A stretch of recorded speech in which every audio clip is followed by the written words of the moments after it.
Assalamualaikum warahmatullahi wabarakatuh. Bismillah, alhamdulillah, alhamdulillahi rabbil alamin. Wassalatu wassalamu ala asrofil anbiya'i wal mursalin sayyidina wa maulana Muhammad wa ala alihi wa sahbihi ajma'in. Asyhadu an la ilaha illallah wa asyhadu anna Muhammadan abduhu wa rasuluh. Allahumma shalli ala sayyidina Muhammad wa ala ali sayyidina Muhammad. Para alim, ulama, sesepuh, bini sepuh yang insya Allah dirahmati oleh Allah Subhanahu wa Ta'ala. Kepada Takmir Masjid Abu Kauman Semarang yang insya Allah dirahmati oleh Allah Subhanahu wa Ta'ala. Tak lupa kepada Kiai Haji Hanif Ismail Arsi yang senantiasa kita jaga-jagakan ilmu serta barokah doanya. Kepada jemaah Masjid Agung Kauman Semarang yang insya Allah dirahmati oleh Allah Subhanahu wa Ta'ala. Asyukur alhamdulillah kita masih diberi kesempatan oleh Allah Subhanahu wa Ta'ala untuk melakukan ibadah puasa, masih diberi kesempatan oleh Allah Subhanahu wa Ta'ala badan yang sehat untuk dipergunakan untuk melangkah kaki kita untuk menuju ke masjid. Ini adalah sebuah kenikmatan yang diberikan oleh Allah Subhanahu wa Ta'ala. Maka kita harus benar-benar bersyukur buat Allah Subhanahu wa Ta'ala. Semoga kita tidak tergolong menjadi orang yang kufur nikmat. Semoga kita tidak tergolong menjadi kufur syukur. Semoga kita benar-benar menjadi orang yang bersyukur kepada Allah Subhanahu wa Ta'ala. Oleh sebab itu, mari kita pergunakan waktu yang masih diberikan oleh Allah Subhanahu wa Ta'ala, umur yang panjang, badan yang sehat. Maka gunakanlah waktu itu, tenaga itu untuk beribadah kepada Allah Subhanahu wa Ta'ala. Jamaah yang dimuliakan oleh Allah Subhanahu wa Ta'ala, salawat serta salam kita aturkan kepada junjungan kita Nabi Agung Muhammad sallallahu alaihi wasallam. Semoga kita tergolong beribu-ribu umatnya yang mendapat syafaat di tiga dunia wal akhirah. Amin Allahumma amin. Jamaah yang dimuliakan oleh Allah Subhanahu wa Ta'ala, alhamdulillah pada sore hari ini kita masih bisa mengikuti pengajian takjil subuh yang insya Allah sore hari ini yang akan mengisi kajian takjil futur teman kita dari Pondok Pesantren Raudhatul Quran, yaitu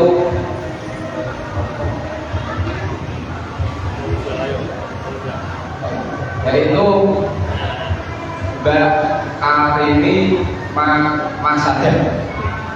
Ya, langsung saja kita dengarkan apa yang nanti beliau sampaikan. Semoga kita juga bisa mengamalkannya. Allahumma sholli ala sayyidina Muhammad.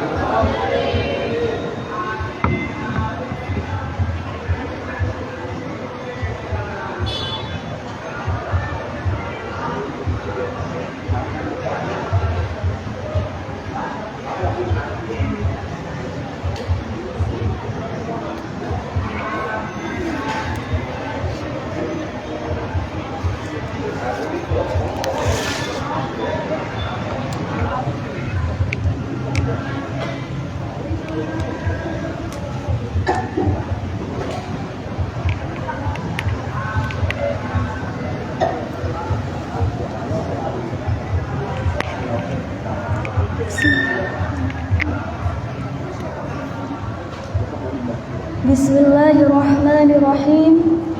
Assalamualaikum warahmatullahi wabarakatuh.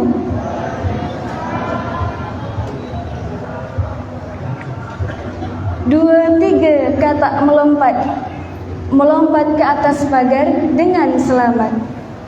Jika hadirin muslim-muslimat yang taat, maka jawab salam saya dengan semangat. Assalamualaikum warahmatullahi wabarakatuh.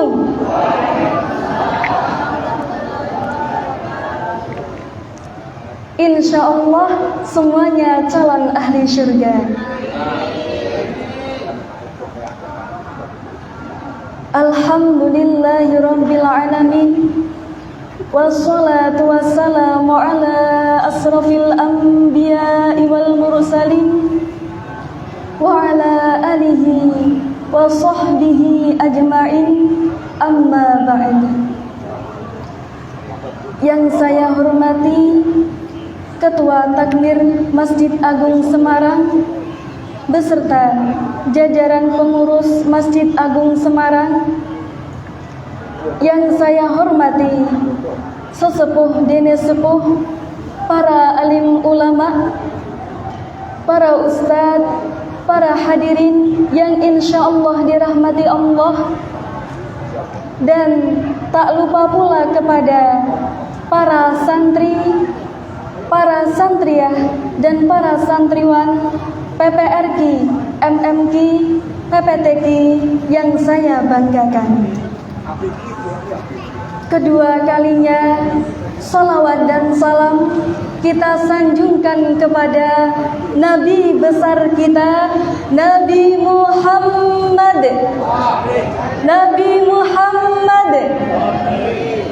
Nabi Muhammad sallallahu alaihi wasallam bi qaulina Allahumma shalli ala al-Mustafa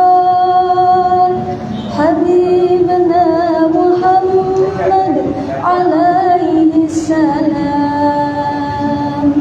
Allahumma shalli ala al-Mustafa Habibna Muhammad alaihi salam.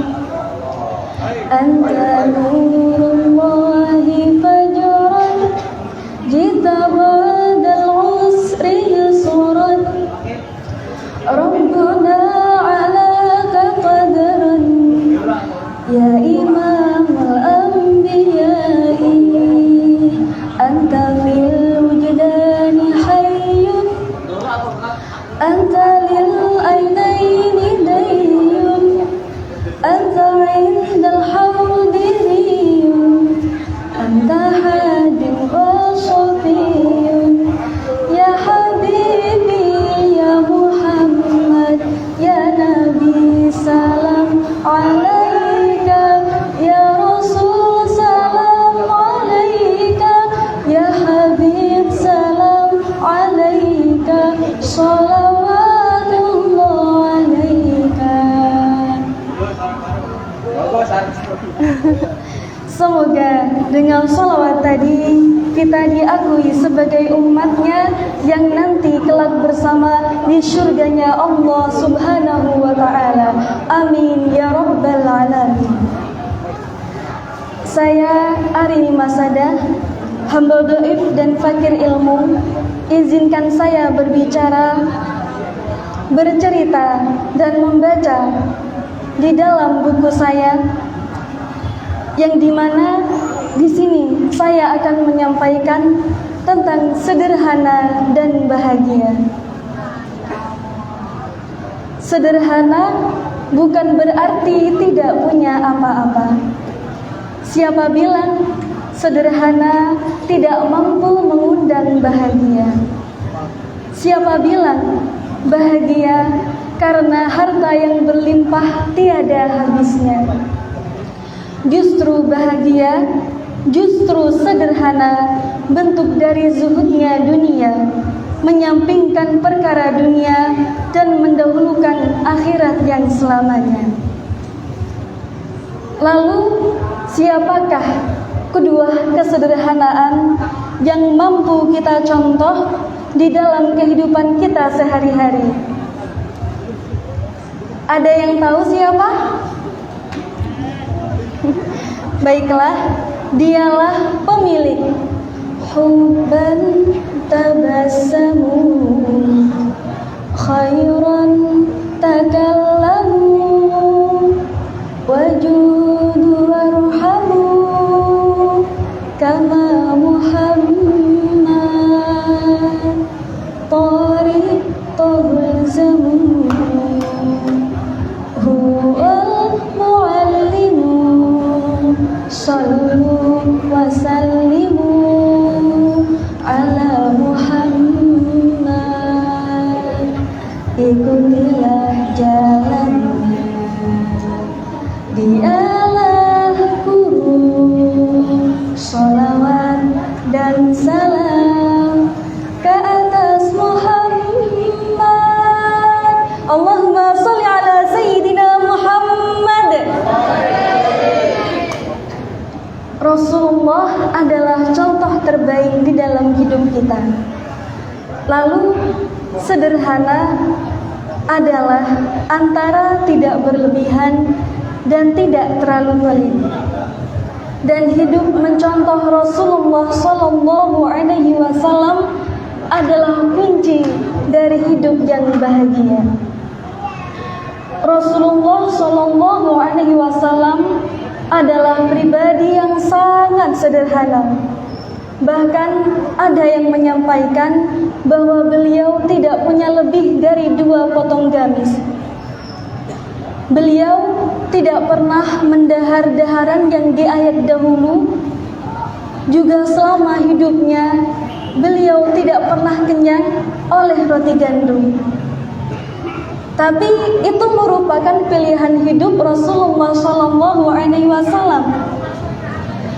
Jikalau Rasulullah Sallallahu Alaihi Wasallam meminta kepada Allah untuk harta yang berlimpah, pasti Allah akan mengabulkannya. Tapi Rasulullah memilih kesederhanaan dalam hidupnya. Di dalam kesehariannya, beliau memakai pakaian yang terbuat dari kain wol kasar, memakai sandal yang dijahit dengan benang, menambal pakaiannya sendiri, menjahit pakaiannya sendiri, dan beliau tidak suka berjuis atau sok kaya dan sama sekali tidak pernah takut miskin. Ummul Mukminin Sayyidah Aisyah radhiyallahu anha berkata, Rasulullah Sallallahu Alaihi Wasallam itu lebih dermawan daripada angin yang bertiup bebas. Ketika beliau dahar, beliau duduk di atas tanah, memakai baju metal yang sederhana, duduk di jalan, duduk di pasar, duduk bersama dengan orang miskin, dan tidak pernah makan sendirian. Kembali ke sederhana dan bahagia. Tapi mengapa bahagia itu tidak mampu direngkuh oleh setiap orang? Bahkan orang yang bergelimang harta belum tentu merasakan kebahagiaan dalam hidupnya. Ada yang tahu kenapa? Karena mereka belum menemukan hakikat dari kebahagiaan. Nah, dalam Islam itu ada beberapa anjuran dan tips untuk menjadikan hidup kita bahagia. Yang pertama yaitu adalah selalu bersujud kepada Allah, bersyukur sepanjang waktu, setiap nafasmu, seluruh hidupmu, semoga diberkahi Allah. Semoga dirimu, semoga langkahmu diiringi oleh rahmatnya. Monggo Bu. Alhamdulillah wa syukurillah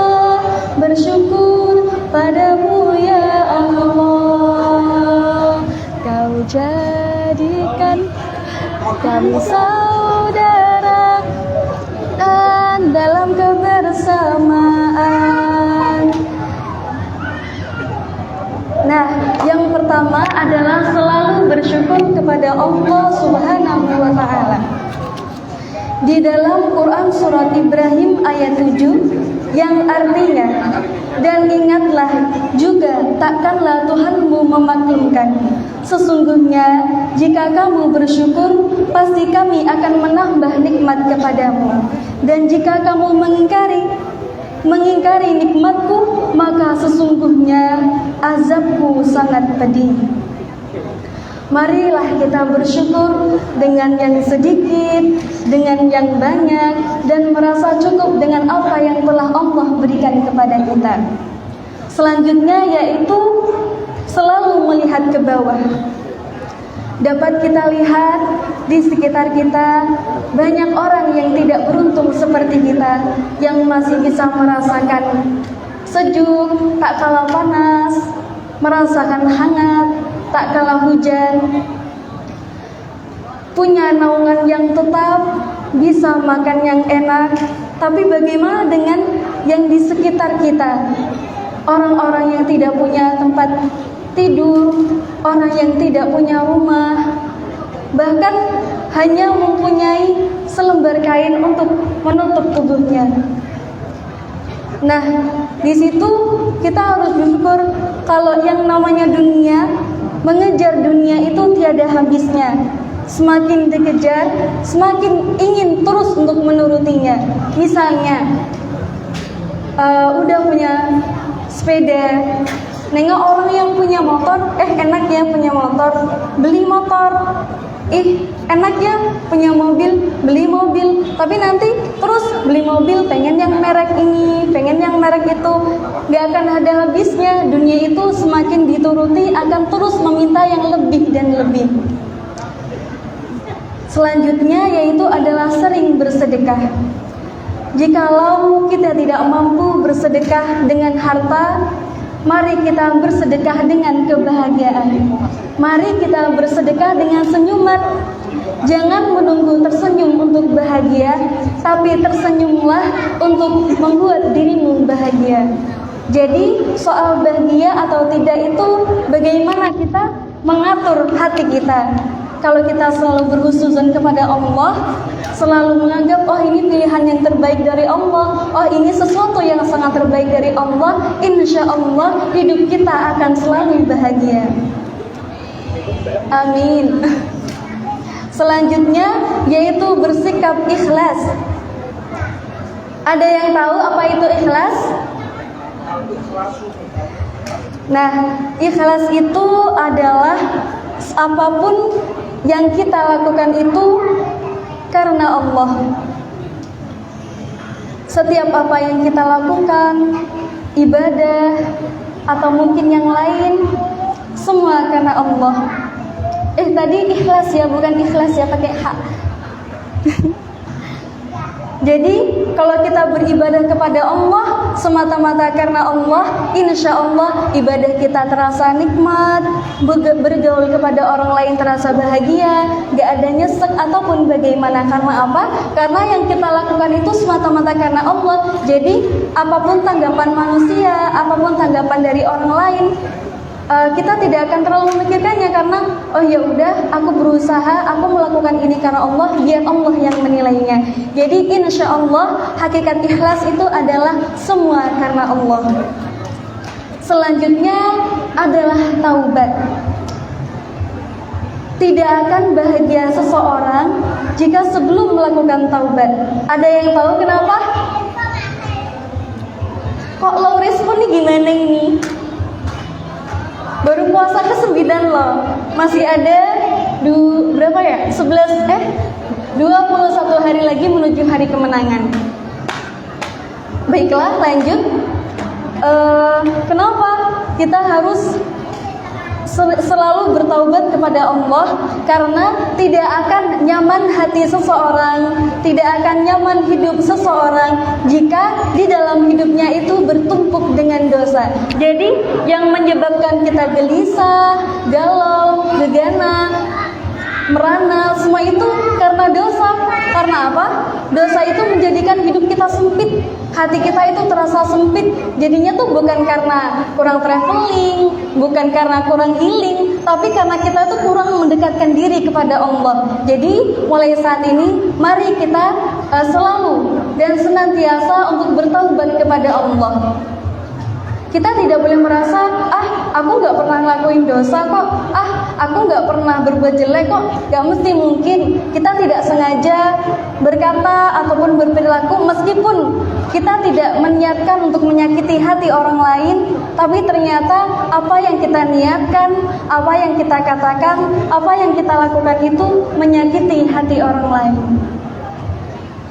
Dan selanjutnya yaitu adalah berpuasa. Kenapa sih berpuasa itu membuat kita bahagia? Berpuasa itu sangat membahagiakan bagi orang mukmin. Loh, kenapa? Karena orang mukmin itu akan merasa meninggalkan makan, meninggalkan minum, fokus untuk beribadah. Bahkan yang subhanallah, Allah itu memberikan kita kekuatan meskipun satu hari tidak makan. Dan itulah hebatnya berpuasa. Jadi bagi orang-orang yang beriman, insya Allah berpuasa itu membuat hati kita bahagia, bukan membuat kita tersiksa. Dan selanjutnya yaitu adalah menjadi pendengar yang baik. Kenapa kita harus menjadi pendengar yang baik? Terkadang di dalam hidup ini itu kita tidak harus melulu menceritakan tentang diri kita. Kadang kan ketika teman kita bilang atau sedang menceritakan tentang dirinya, kadang kita refleks ingin menceritakan tentang diri kita. Bahkan kita tidak sengaja bahwa apa yang kita katakan itu mungkin termasuk sombong. Jadi terkadang kita harus menjadi pendengar yang baik, mendengar curhatan teman kita ataupun mendengar apapun orang yang katakan kepada kita, dan kita belajar untuk diam. Karena apa? Tidak ada perlunya kita menceritakan tentang siapa diri kita. Karena apa? Yang mengetahui siapa diri kita, bagaimana ibadah kita, bagaimana ibadah kita, bagaimana amalah kita, hanya Allah Subhanahu wa Ta'ala. Tapi kalau tentang ilmu, jangan sampai kita pelit, sebab ilmu itu bagaikan pohon, tumbuh, besar, berbuah, buahnya jatuh bisa dimakan oleh hewan atau dimanfaatkan oleh manusia. Pohonnya bisa memberikan oksigen dan juga menjadi sedekah jariyah. Selanjutnya yakni mendapat pasangan yang soleh dan solihah. Mbak Z, Mas Z, adakah yang pengen punya pasangan yang soleh dan solihah? Nih mbak-mbak kok diam aja nih, pada mau dapat suami yang soleh gak nih? Nah, mendapat pasangan yang soleh dan solehah itu merupakan kebahagiaan yang sangat luar biasa dalam hidup. Cuman kita bagi para jomblowers yang dirahmati oleh Allah, kita itu harus tahu bahwa sekarang itu kita harus mulai bertafakur. Oh iya ya, masa muda cuma dilewati sekali. Lebih baik kita itu memantaskan diri untuk yang lebih baik. Tiada senjata paling tajam untuk mendapatkan jodoh yang soleh ataupun solah itu kecuali dengan berdoa. Sebab berdoa itu langsung meminta kepada Allah, langsung kepada pencipta yang menciptakan kita dan juga yang menciptakan jodoh kita. Lalu bagaimana kita memperjuangkannya? Kan kalau ada waktu kita memperjuangkannya, yaitu yang saya sampaikan tadi, kita mempersiapkan diri, menimba ilmu sebanyak-banyaknya, memantaskan diri, fokus kepada Allah. Meskipun tidak mampu dimunafikan, terkadang Allah anugerahkan cinta sebagai penyemangat bagi hidup kita. Tiada cara lain yang dapat kita lakukan selain dengan berdoa dan pemantasan. Tapi kita tidak usah menyalahkan, ya Allah, belum waktunya, tapi kenapa Engkau memberikan ini kepadaku? Mungkin ada sebab Allah memberikan itu. Mungkin menjadi, oh aku tidak boleh kalah dengan dia aja soleh, dia aja takarub sama Allah, dia aja mungkin hafiz Quran, ustadz, sarjana, miliarder, pengusaha. Masa aku yang gini biasa-biasa aja, kan kayaknya kayak kurang kufu gitu. Jadi mari, boleh suka dengan siapa, tapi oke, aku harus berjuang, aku harus menjadi baik agar mungkin jika dia bukan jodohku suatu saat nanti, aku akan mendapat, setidaknya ada sesuatu yang telah aku ciptakan dalam hidup ini, yaitu dengan menjadi pemuda yang baik dan memanfaatkan masa muda dengan baik, dengan prestasi-prestasi dan juga banyak hal yang membanggakan kedua orang tua kita ataupun guru-guru kita. Jatuh cinta sebelum menikah hanyalah nafsu dan penasaran. Sebab apa? Hakikat cinta dan kemurnian cinta itu hanya didapatkan setelah menikah. Allah ciptakan cinta itu dengan penuh kesucian, dengan penuh kemurnian. Jadi tidak mungkin kita nodai dengan sesuatu yang menodai dari rasa cinta itu. Makom beriman, makom berislam itu juga yang paling tinggi itu adalah mahabbah, yaitu makom rasa cinta. Apabila sudah timbul rasa cinta, apalagi dengan yang menciptakan kita, maka dunia sudah tidak akan diperhitungkan lagi oleh diri kita. Dan juga salah yang ngomongnya, sudah tidak akan diperhitungkan lagi oleh diri kita, ataupun akan diperhitungkan lagi atau akan diperhitungkan lagi oleh orang lain.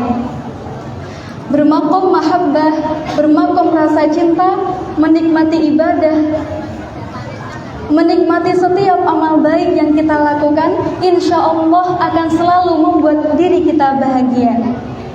Selanjutnya, yakni adalah mencari harta di jalan yang halal. Harta yang halal itu sangat berpengaruh dalam hidup kita, dalam ibadah kita, dalam amaliyah kita.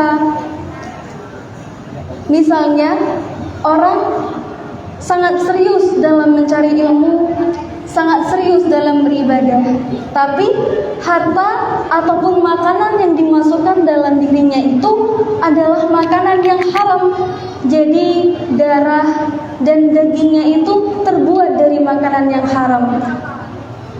Padahal makanan dan minuman yang haram yang menjadikan darah kita, tubuh kita tercampur dengan yang haram itu akan mendekatkan kita kepada neraka, kepada siksa, kepada semuanya yang tidak menyenangkan hati kita.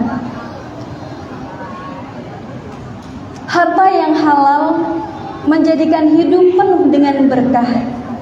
Tiada kemudahan hati ataupun keresahan karena masalah. Harta yang thayyib menjadikan diri senantiasa ingin bertakarub kepada Ilahi. Sebab kehalalan makanan sangat berpengaruh untuk amaliyah sehari-hari. Baik untuk para buah hati, menjadikan mereka sosok-sosok yang baik hati. Makanan sangat berpengaruh bagi kehidupan. Cari yang halal untuk ridha Allah Subhanahu wa ta'ala. Jadi untuk para bapak-bapak, para ibu-ibu, meskipun hanya sedikit mungkin yang didapatkan di pekerjaannya, yang penting itu halal dan berkah. Karena apa? Percuma harta yang banyak tapi dari hasil yang haram. Akibatnya apa? Anak-anak yang diberikan makanan haram.